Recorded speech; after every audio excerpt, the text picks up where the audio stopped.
Hi, thanks for joining us on this week's episode of the Retirement Readiness podcast. As always, we have Tim Regan, the founder at Prairie View. And also your brother. And also my brother.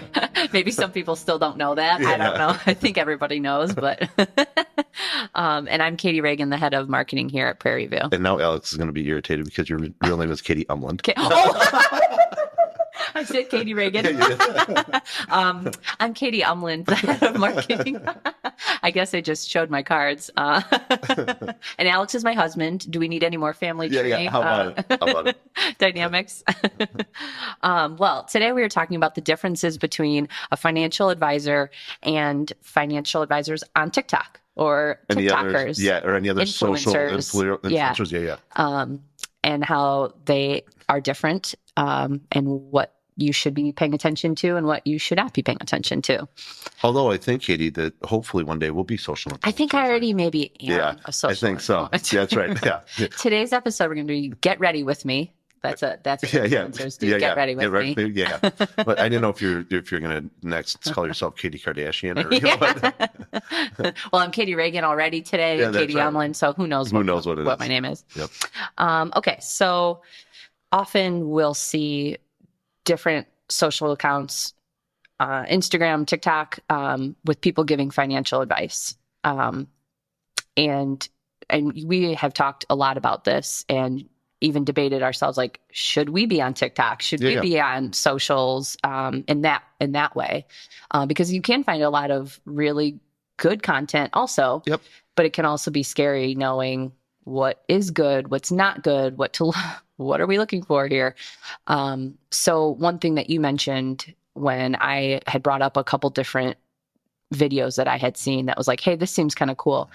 You were like, well, first of all, that person, they might not even be registered. They might not be a registered advisor, and therefore not having to follow any regulation. There is nobody watching over them telling them, hey, if you say this, you're going to lose your license because they don't care. They don't have a license to lose. So they can say basically whatever they want. Yeah, no, for sure. And it really kind of, I don't know how it is for you guys, but I know at our house, we talk about it sometimes. Just because somebody has a megaphone doesn't make them the expert, right? Or just because somebody has a microphone doesn't mean that you should listen to them. Or a tiny microphone. That's what they. That's what hold that up do. Like they that. hold a tiny microphone, which is really funny. Well, so since our microphones are bigger, the bigger the microphone, the better. The better advice you have. And so, from our perspective, you're absolutely right. What happens is many times you've got people that. I guess I should start from the beginning. Not all advice on TikTok is bad advice. Right. Like you said, there's some really good content that gets put out, but you just have to, like everything else, take it with a grain of salt. And the more we see the world in general, the easier it is for people to get swayed into things that really aren't really good advice or isn't really good advice. And so from our perspective, just to what you were talking about, the many times as people are giving that advice, they really have not gone through any sort of extra curriculum, any extra training, it's just really, instead of advice, it's really opinion. And so you have to be careful with that. And to your point also, as you look at a financial advisor, even financial advisors fall into different categories. So you have to be careful there as well. But at least an advisor has some regulatory agency that's overseeing what are they saying, how are they saying it, and are they actually giving advice that is somewhat reasonable. And general public could look up advisors on BrokerCheck. Oh, for sure. Yep. So every advisor's website should have a link to BrokerCheck, but even if they don't, you could go on the BrokerCheck website, type in your financial advisor and see, do they have any, are they still in good standing? Do they have any pings against their license? Yeah, it's kind of crazy because, being in this industry, it's super heavily regulated.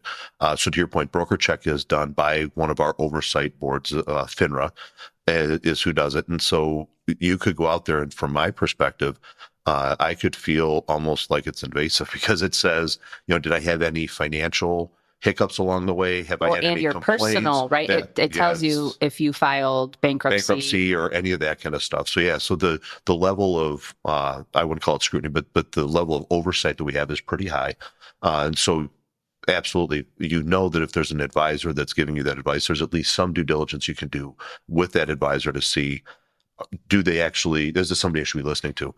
Combined with, obviously, also things like, are they a certified financial planner? Are they a certified public accountant? Or, do they have some degrees or some other designations behind their name that would indicate, hey, this is somebody that's gone through and taken some education to really give really good financial advice, versus if I'm a social media kind of influencer, you don't know. There's no way to really do that due diligence. So why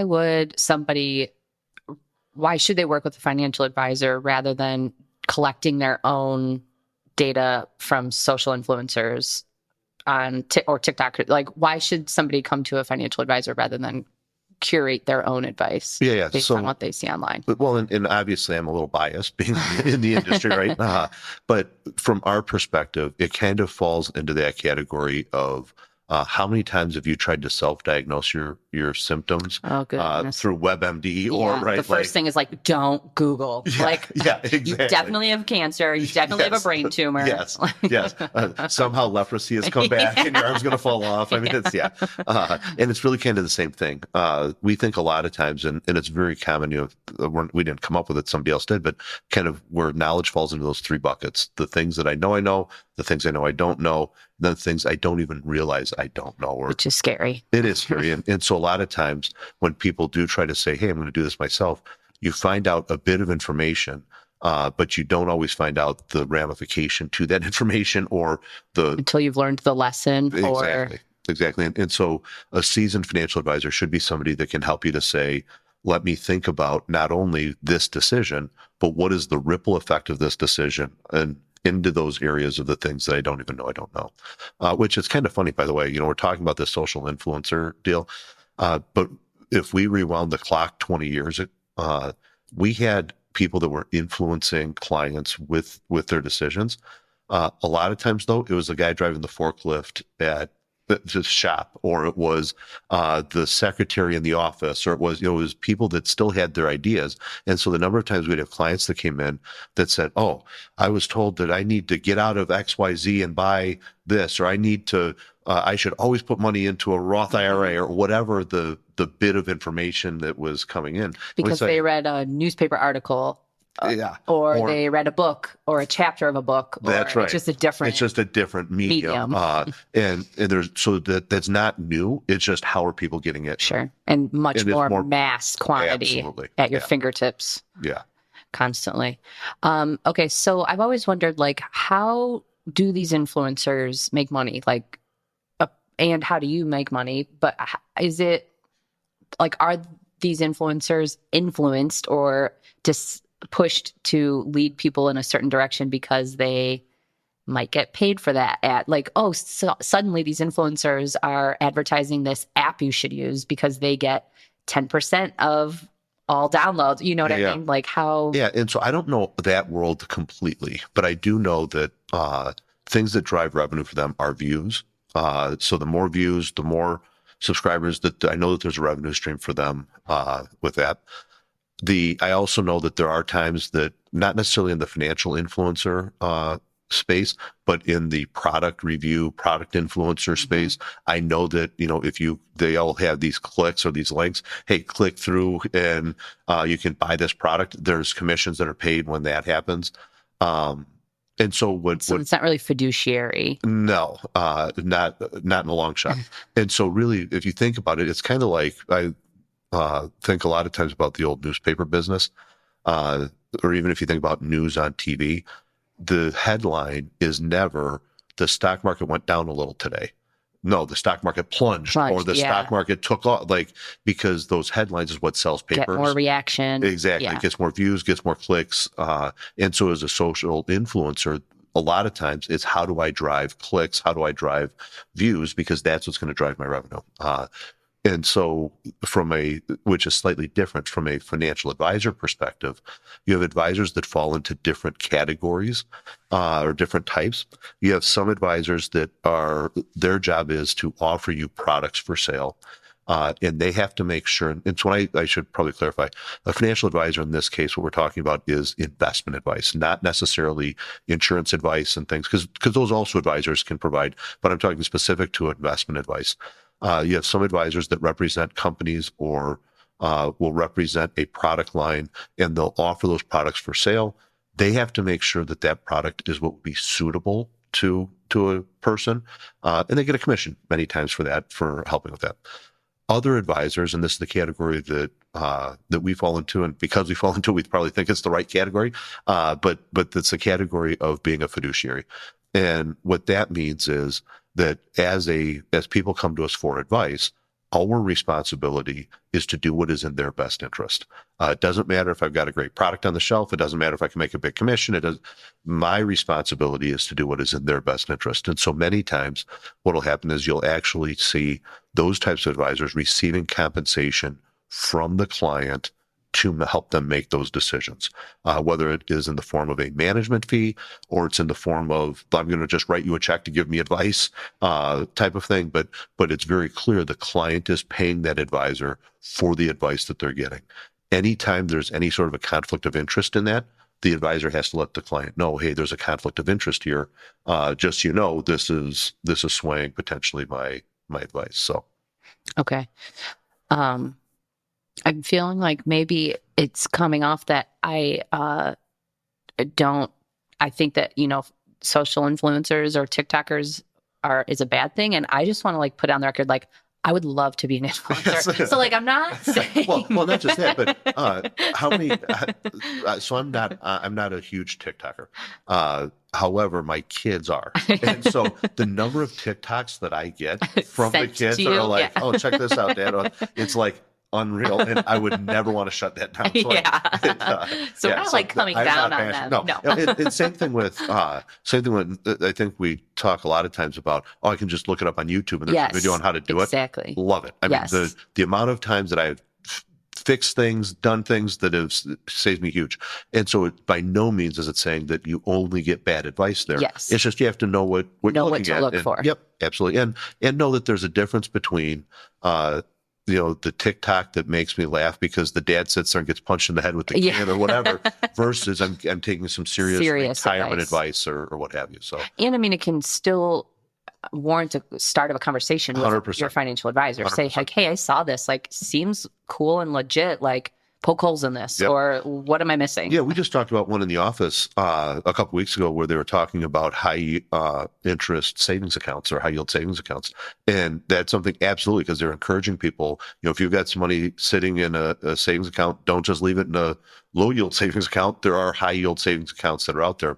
It was great advice. And it was done in a medium that probably reached a lot more people who would not be calling a financial advisor. Well, I mean, we've talked about it so much because it's the next generation, more my age and younger. That's where they're at. So they aren't calling financial advisors necessarily. Their parents or grandparents might have, but they need to know, there's a lot that they 100%. There's a big bucket of stuff that they don't know. Yep. Yeah. No, absolutely. So it's it can be a really great medium. Well, and I think it's even a call out for us to be able to say, how are we going to be able to utilize that medium to reach them? So to help the masses, that's what we're really. I think that's why you started in this business, was you had this call to help people start planning. So okay, now we just have to kind of shift the business to that. Absolutely. So. Yeah. And to your point, as we've talked, I think on previous podcasts, when we talked about estate planning, your picture of, this big grand estate, and that's what it meant to estate plan. That's not really who we look to serve, right? We are all about mom and pop America. And how do we help people that have worked hard their entire lives, that have amassed money? How do we help them to do it in the right way and to be smart about it? In TikTok or other social platforms might be a good way to do that. So I guess we've made a couple, I won't say TikToks. We've made a couple short little videos for socials, and debated should we keep doing this or not? So I guess tell us if sure. That's something that you are interested in, or if you're hey, I don't pay attention to that kind of stuff. I don't know that we'll be on TikTok, but maybe, I guess.